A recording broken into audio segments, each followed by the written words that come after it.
I was born in Sylvania, Ohio, and I lived there the first 18 years of my life. Sylvania, Ohio is one of the flattest landscapes in North America. It was glacier flattened landscape. That flatness and that distinct horizon is the most elemental part of my photographs.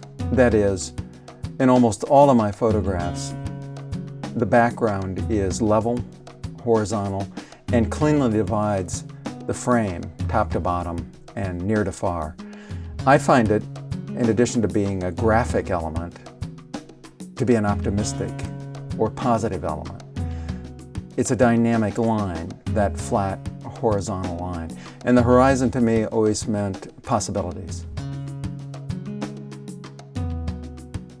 That's just the frame or the theatrical setting for the emotional content of my photographs. And I suppose if I wanted to attach one word to the finished photographs that I've produced, that word would be thoughtful, that they're thoughtfully composed, and they are to some extent about thought as well. My early life as a photographer was dynamic. As a boy, as a high school student, I was editor of the paper, editor of the yearbook in college, photographer always for those publications. And all of this led to me being a summer intern at National Geographic. It never occurred to me that all of that would drop away on assignment. It was a surprise to me to find that the photographic life could be, and now was, very lonely. I had to pull out of that on my own, and I did. And in 1974, I met my wife-to-be on the Pacific Crest hiking trail. And for 25 years, we traveled together. And that was the end, of course, of loneliness.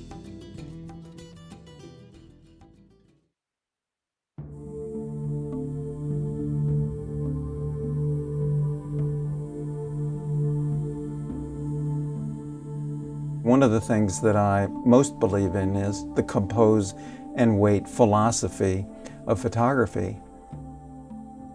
It's a very satisfying, almost spiritual way to photograph. Life isn't knocking you around. Life isn't controlling you. You have picked your place, you've picked your scene, you've picked your light, you've done all the decision making, and you're waiting for the moment to come to you. I was looking for a cyclone to photograph, and I told the pilot, I insisted, don't let the cyclone overtake us. We're out over water, we won't be able to get back to land, we're off the north coast of Australia, but I needed a photograph of a cyclone for the story I was working on. The cyclone overtook us.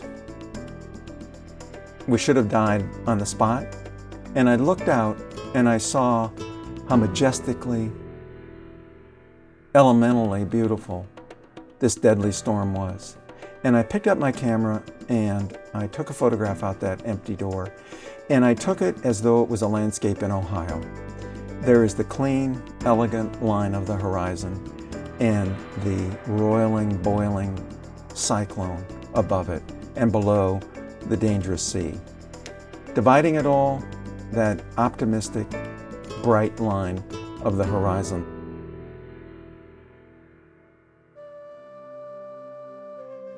I took the photograph for two reasons. One, it settled me down to do it. And the second was, it was beautiful. And there was a third reason, and that is, I knew I'd never be back here. And I knew that maybe no photographer had ever seen this. And that's documentary photography, that's National Geographic photography. Go to places where people haven't been before, and then go further. Sometimes dangerously so, but often meaningfully so, because you're very, very deep into life.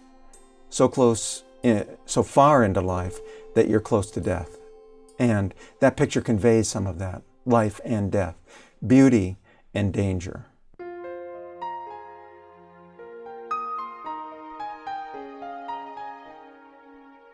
The truth about imagery is we are drowning in an ocean of it every day.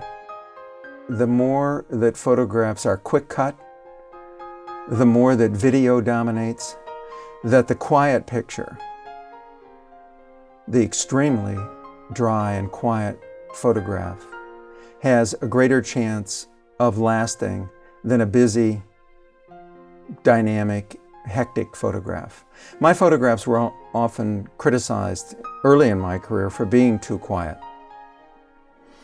But I thought to myself, what's the opposite of quiet? Noisy? Still, I took the criticism seriously, and I decided that I needed to make quiet pictures better, more compelling. And I believe that I succeeded in doing that. I had a long career at National Geographic taking quiet pictures.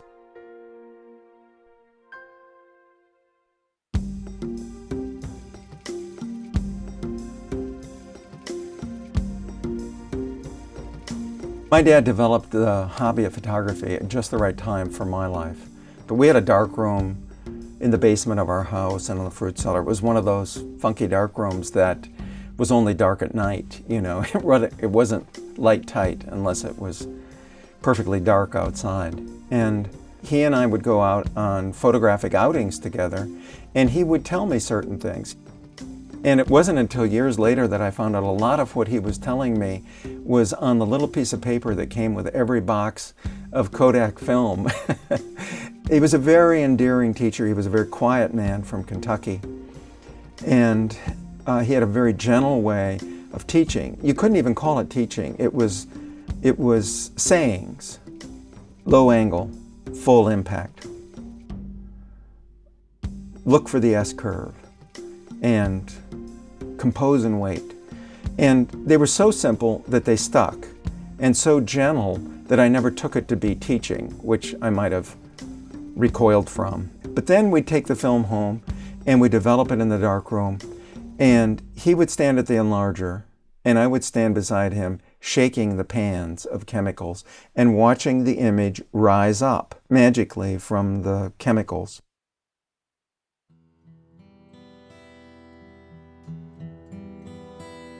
My father and I talked in a way we couldn't talk any other time.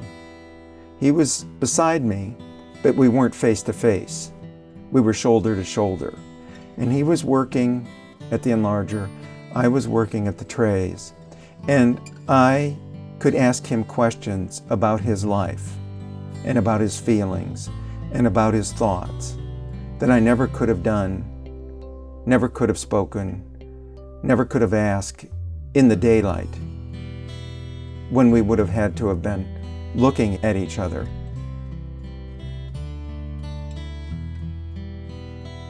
The only other example of this that I know about, it's of two people sitting side by side in a car in rural America on a long road trip at night with only the dashboard lit up and the two of you talking.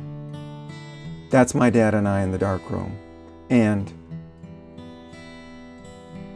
I'm so glad that it happened as a person, as a photographer, as a son.